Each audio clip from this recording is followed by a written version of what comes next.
Hello, everyone. Welcome to the second episode of. We haven't really decided the name of this series yet. I'm thinking something like Experts in AI, but we'd love to kind of hear your thoughts about it later. My name is Nicholas Abram. I am a business development manager with DeepBrain. And today we are joined by AI News. We have a special guest today, unexpected but fun. So I'll let them introduce themselves. My name is Alicia Shapiro. I am the Chief Marketing Officer for AI News. I'm also the one that runs our newsletter, the website, social media. I do our interviews, and I'm the one you're going to be talking to on social media. So drop me a line, say hello. AI News, and then the word dot is spelled out. DOT.com. Nice to meet you, Alicia, everyone. She's also just traveled to Vegas for AI 4.io and interviewed about half a dozen people. So she travels as well. Yep. And I'm Michael. I actually founded the company about 6 years ago, moving the company around in a position that we wanted to finally enable the news. Cold emailed or cold messaged on LinkedIn, DeepBrain, went through a webinar with a gentleman out of South Korea, and then a gentleman graduates from Stanford named Nick, and flies down, meets us. He goes, "Look, we can make the news with you." And we've been hanging out and doing events like this and talking and connecting. So it's been a blessing in disguise working with DeepBrain and being able to promote the news with having Alicia as the avatar. Now digital avatar is what I call it, because now it's gotten so pure and the quality is way better. So yeah. Thank you. So everyone, this is AI News. We're so excited to have a conversation with them today. We'll be kind of just free chatting about generative AI, the media industry, news industry, and so we're so excited about it. So laughs will be had. So I guess the first question that I have for you guys is, we're going to get the business out of the way first, and then we'll have fun. How do you guys use DeepBrain AI within your news cycle, and how do you use AI Studios to deliver the news? Well, the biggest way is, like Michael was mentioning earlier, we use your custom avatars to read our news stories. They become AI Alicia, AI Michael, and they're our news anchors who read the occasional news story. And we use ChatGPT to help write the scripts. And now we can clone ourselves and become real avatars. And you finally have your digital lifestyle that you wanted. Yes. Right? Yes. And so, yeah, our avatars read the news just like news anchors would on your local TV news. Yeah, that's exciting stuff. And that was actually the reason for starting the company was I thought, oh, this is going to happen. You literally don't have to drive into work. You could be your own avatar. Hence, writing on the message on LinkedIn to Felix Kim saying, will this happen now? And I think it's taken 6 years until finally 2024 rolls around and boom, you guys upgrade the software and now we can actually do it. It's unbelievable. I cannot imagine what's going to happen in the whole news space as more and more people find out about DeepBrain. But you offering the service, I mean, for under $1,000 a month, it's unbelievable. Yeah, and Michael, I think it's crazy that you were so visionary with picking the domain name 6 years ago, because no one was very thinking about forward thinking. Well, I thought, what are you going to call it? Like, what would you call it? It'd be artificialintelligencenews.com. I'm like, ooh, people aren't going to say that. You aren't going to say that 30 times in a day. You're going to say AI. So that really worked out. That the gentleman was very kind out of Los Angeles to sell it to me after owning it for 22 years. So I remember one of the stories you told me was like how the name actually came about. What was the original meaning of the AI and AI News? God. It was an adult industry news. I can't believe it. That's what he thought. Right? That would be the idea. And then everyone's now positioning themselves online as the AI expert. And Yeah. I mean, he absolutely did this niche, and clearly it lucked out in our favor. And it's amazing how many people write us and they say, hey, look at our technology. We're AI News. We're AI News. AI News.br for Brazil. AI News this, AI News that. I said, fantastic. Keep building those in your communities. We'll supply the deep brain software to your companies. Yeah. And we don't even have to meet any of these news anchors. I mean, you literally can create yourself an avatar on your platform, and now they're knocking out news. I just thought of that. We could have an international correspondent.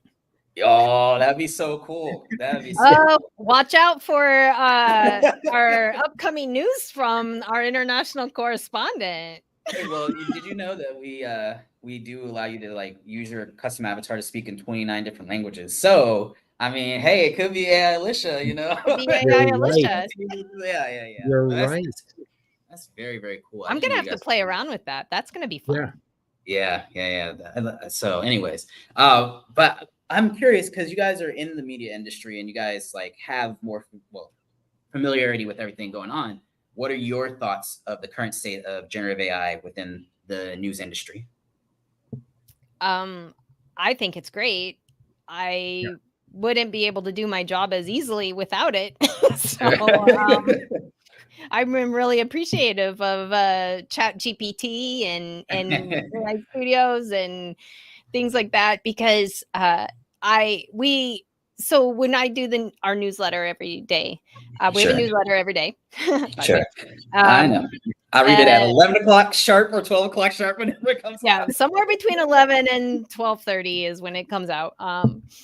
But you know, we produce our own news stories. So I'm taking the headlines from the day and I'm rewriting them through Chat GPT and editing them. So there's always a human in the loop, as they Yeah. say. But we produce between 9 and 10 articles every day. So if I had to do that without generative AI, I wouldn't be doing anything else. That's all I would be doing is writing Sure. articles. It just takes me 100,000 times longer. So Yeah. I think generative AI is a very important tool for the news industry. I think it can help them do research. I think it can help brainstorm ideas. I think it can help them fluff out their stories if they need to. It's just going to help do your job faster. It's not going to necessarily, I think there's always going to be a need for journalists and news anchors, reporters, but if we had these tools, we can just do more efficient, more effective work in a quicker time. Yeah, it reminds me of, something we've discussed before about how like, these tools are kind of democratizing the news process. Yes. Yeah.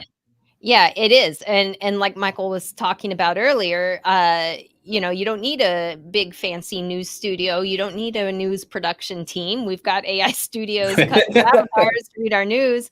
And we use ChatGPT to help write our stories. So it really is leveling the playing field for journalists that want to maybe become a reporter or, in some niche field that, they can take and run with. Yeah, it's very interesting because a lot of the, obviously tech has seen its good and bad, and people are kind of disillusioned with the magic of tech sometimes, but like on the other hand, it's like, wow, this is super cool, this is super magical. And I think a lot of that value just comes from like the democratization of a lot of kind of legacy things where you had to have a large workflow, you had to have a 20, 30, 40, 50 person team just to do like one task. And now with AI, you're like anyone can kind of build it out and kind of develop it in that way. I will say, though, it is still important for journalists to have a journalistic mind, to ask those questions and be curious, because ChatGPT is great for helping you write the story and doing some research and maybe with Perplexity or whatever. But you still need to have the creative mind. You still need to be able to tell the story. And, that's something that AI isn't quite there yet, Yeah. I get that. I think I agree. One of the things we're doing is we're doing like deepfake detection, and we very much our fingers on the pulse of like, okay, how do we make this like ethical? How do we make this like, you know, something that people can trust and people can like actually see as, you know, because everyone's scared of AI when they first see it, but then, Yeah. you know, like you said, like, you know, just having that human in the loop, having that human touch, like the journalistic integrity, you know, the soft skills are very important for sure. Yeah. I'll add to that. It gives so much access to students in high school and in college for hundreds of dollars a month to now promote the news in their town of 400 people, 4,000, 40,000. Yeah. We were never given the opportunity, or there was one chance to be a news anchor for 14 people, and they don't get the chance. And that person could be hired for 10 years and they have to move on. Now you can open up your own news company, even if it's for the love of cats or dogs or any type of news. You can use artificial intelligence software to promote the news with your own avatar. And we haven't seen yet. We haven't seen the explosion of all these universities now promoting the news, how these young kids want to do it. And if they find out more and more about Deep Brain and the products that AInews.com is using, now they can actually get to the front of the line, and it's up to them to be the number one in their community. Because the news industry, the radio industry, it's all dog eat dog world. But that's also a great thing too, because it competes, as Alicia said, on a democratized level. Now everybody has the same products available. They just need to know about them. And it's just so small, the industry right now. We just have to, you know, kind of put ourselves out there more and more to note about it. And that brought up a point. You know, AI Studios has these features where, you know, you can summarize PDFs, you know, ask it questions, you know. I wasn't even gonna bring that up. but that would be great for students or even reporters to they don't know research. Yeah. I mean, like, you don't have time to read a 52-page document, so why not put it through the system and see what it says? Yeah. I mean, hey, I'm glad you guys love that. That's funny. But well, Michael, it's the perfect example. The group that had the Miss World AI, artificially created models. These people can become the news anchors of their countries because they showed up and actually competed. Every year that keeps on coming out more and more. And then obviously we get to the point where, you know, some people favor Mark Zuckerberg or Elon Musk. You can have Musk promote the news to you, Zuckerberg promote the news to you if they allow it. Or you can have somebody that is in your hometown you remember from 1998 promote the news to you. I mean, you can wake up every morning and still look at that person's face. There's so much creative end behind it because of these software programs. I can't imagine what's going to happen in the next 60 months, just seeing what people are going to do. I mean, imagine a dog news channel, the dogs promoting the news. I mean, no, that's crazy. That's crazy. I mean, hey, it's like it can be done, but no one's done it. So let's see who does it. No, I thought that it was very insightful about the fact that a high schooler or the fact that a college student who may not have access to like a full news studio could actually go out there and report something that's near and dear to their hearts. You know, that's not something we've thought about, but I definitely see that being the case. So I guess my question for you then is you have all these great ideas and all these great, like, you know, ways that you're promoting the news. And I think that this niche is just going to explode in the years to come because like people are now starting to warm up to it and be like, oh man, this is very interesting. What are some of the current strategies that you use to engage and retain your audience in the era of AI-driven news? Well, the easiest way for us is we sometimes ask polls in our newsletter, so our newsletter audience can participate in some feedback and let us know as are the types of articles that we're putting in the newsletter something they want to hear about? Would they rather hear more about funding and acquisitions, or would they rather hear how to implement AI into their business in a real world application way? And so we've done a lot of polls about that. And I feel like we've got a good handle on what our audience would like to hear more about. And that's particularly in the real world applications. Yeah, they want to stay abreast of, what's happening with these big companies, but it's like, well, how does AI affect me? How am I going to thing with it? So having ideas of how AI is being implemented, whether that's in healthcare or my brain just blanked on me, but industries, whatever industry they're in, they can do that. And so that's what I try to do. We also have a LinkedIn group for our community to talk amongst themselves and share articles and things like that. So we definitely keep an eye on that when people are posting and seeing what they're doing. Yeah.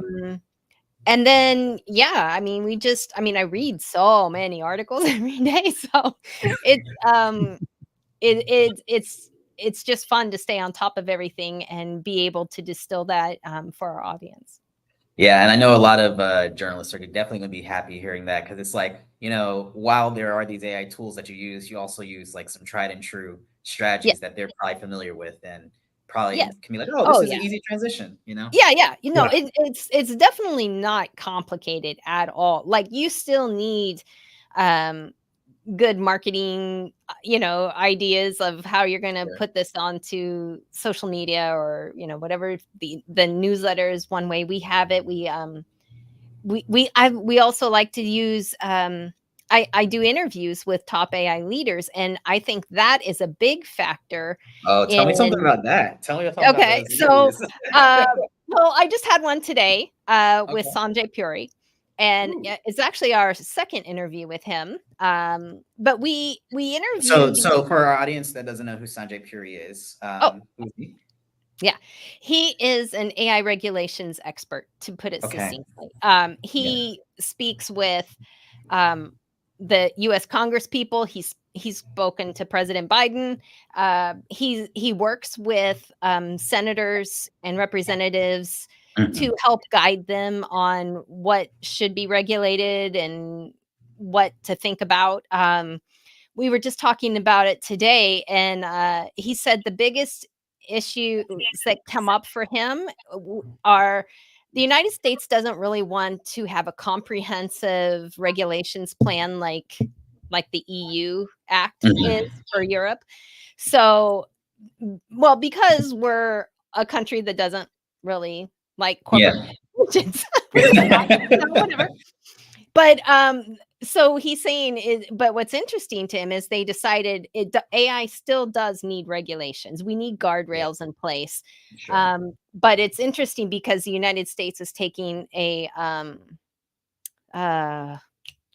I can't think of the word, but it's an incremental approach to regulations versus the comprehensive. Because he said, part of the senators' concerns were, they don't want to put these regulations in place and then the technology change in a few months and then these regulations don't matter. So that's kind of the thinking behind the United States, is that they're rolling out these regulations incrementally as the technology evolves. So I actually kind of thought that was interesting and maybe a good idea. But we talk with all kinds of leaders. We've had Wes Cummins, who's creating a sustainable data center up in North Dakota that is going to be able to power these GPUs that are so necessary to run the artificial intelligence platforms. We've talked to, at the AI4 conference I attended last week, I got to speak with Nick Cleverhoff, and he is one of the first 7 alpha artists that got to try out the Sora video tool. Oh, yeah. And him and his team made that Toys R Us commercial, if you remember, a few months ago. And it was this origin story of the founder of Toys R Us. And Yeah. So he got access to these tools first Yeah. and got to try them and produce this amazing content. I got to speak to him at the AI4. You can go to our YouTube channel and take a look at that interview. Oh, I know. I'm going to go there and Yeah. watch those So videos. but these interviews help show our audience what's possible. You know, AI is not just this, you know, fantasy idea that is going to happen. It's already here. And Yeah. these people are what I'm talking to show our audience what's possible and how it's being implemented in these other companies. So I think that's very valuable to our audience. I think so as well. I definitely Mhm. think so, as I'm one of your audience members. Yeah, Sounds like you guys I'll know really I'll add to that as well. It's I feel like everyone is still in that discovery, what lane you're going to be in niche in AI. So Yeah. there's a lot of people that write us and they're like, oh, do you know this company? Do you know this person? And while you were noting, a gentleman from San Francisco, a venture capitalist company, Court Cross, he is speaking at Qualcomm Ventures. He invited us 8:43 a.m. He goes, I didn't know about AI news. I'm like, fantastic. He goes, I'll be leading the AI event in San Diego. You can register if you want, and we can meet there. Well, geez, Wow. so he's already coming down to us. This is him. And I'm like, all right, so I get to wake up in the morning now, and there's so many people that are actually researching and trying to get a hold of companies in the space to learn more and meet up in person. It reminds me of a couple other industries that I used to go to conventions on. One was 3D printing, when that was so tiny, you could fit everybody into a 7-Eleven. Then it grew to the size of a Costco, and then it grew to the size of like a consumer electronics show event.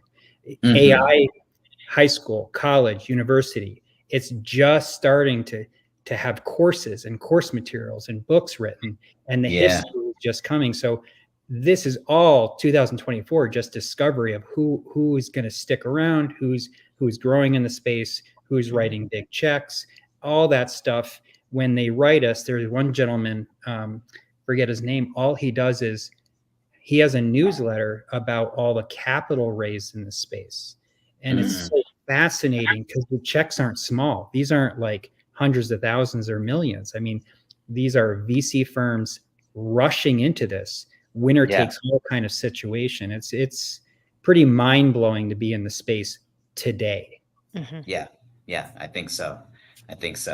So, you know, we're coming up on the 5-minute mark. So I want to give you guys a chance to tell us about your most interesting personal anecdote that you've had working in journalism with the AI space. I know you guys have told a few, but what is your most interesting? You wake up in the morning, you're like, damn, that was a cool experience.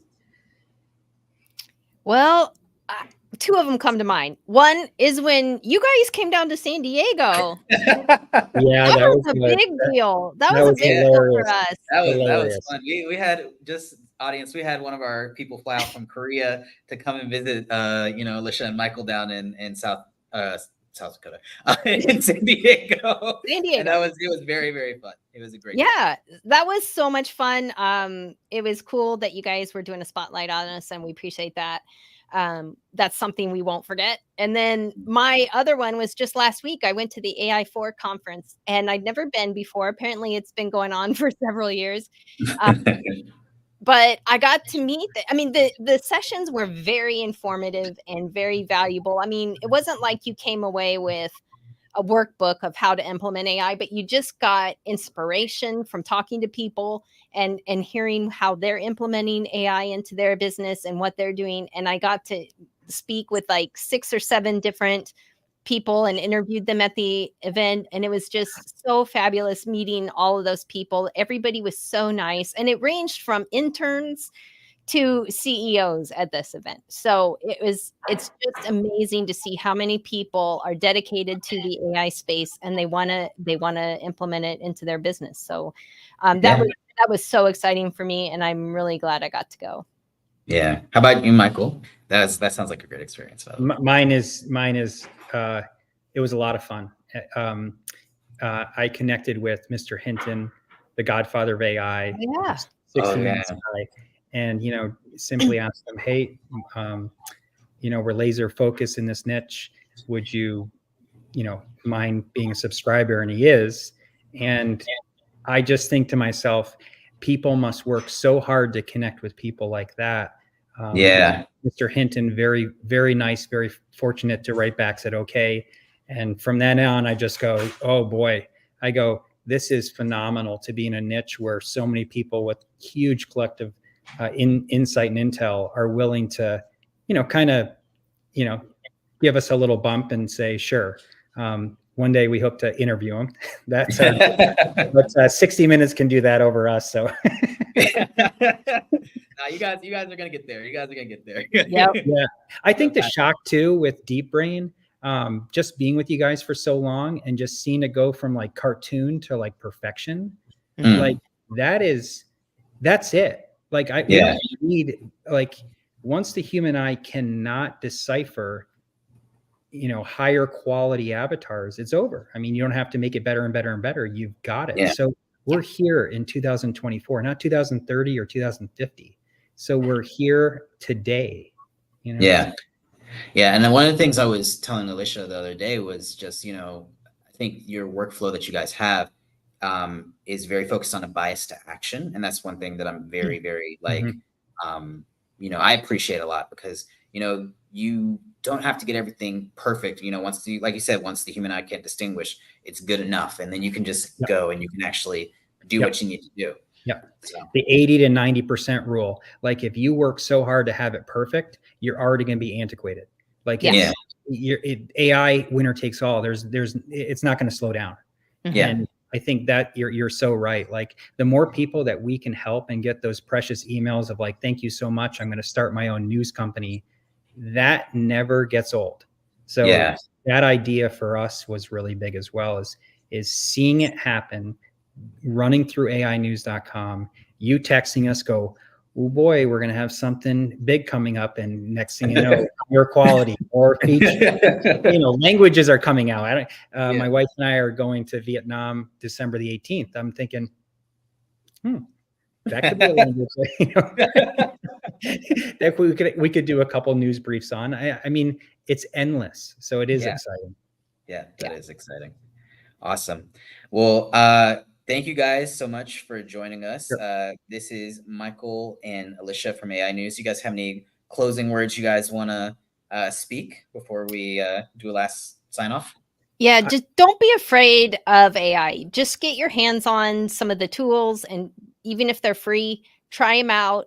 Just experiment with them and see what you can do. Because once you see the power of AI and how it can affect your daily workflow, like you're never going back. So just, you know, don't think, oh, I haven't taken a course. I don't, you know, just try it. Sign up for an account and try it and play around. Experience is the best course. And jump in now if you can, because once everybody has access to these tools, now you're going to have a hard time differentiating yourself. But if you can jump out now, you're going to be the leader of the pack. Yeah. Absolutely. Well, thank you guys. Just for our audience to know, this was a webinar with AI News, AInews.com, and they have a LinkedIn page that you should go follow. Next month, we will be doing a product release with AI Studio. So we're going to be doing a massive UI overhaul, and we're excited to share that with you. And then in October, we're going to be doing a webinar detailing our deepfake detection software and how that works with the Korean police defense. That's awesome. I don't know the exact name. I'll have to look it up, but that sounds great though. I'll be there. We're gonna be talking about that. So a lot of exciting, fun stuff to happen in the near future. But for now, thank you guys for joining us, and we're going to thank you for having us. Cool. Thanks, Nick, as always.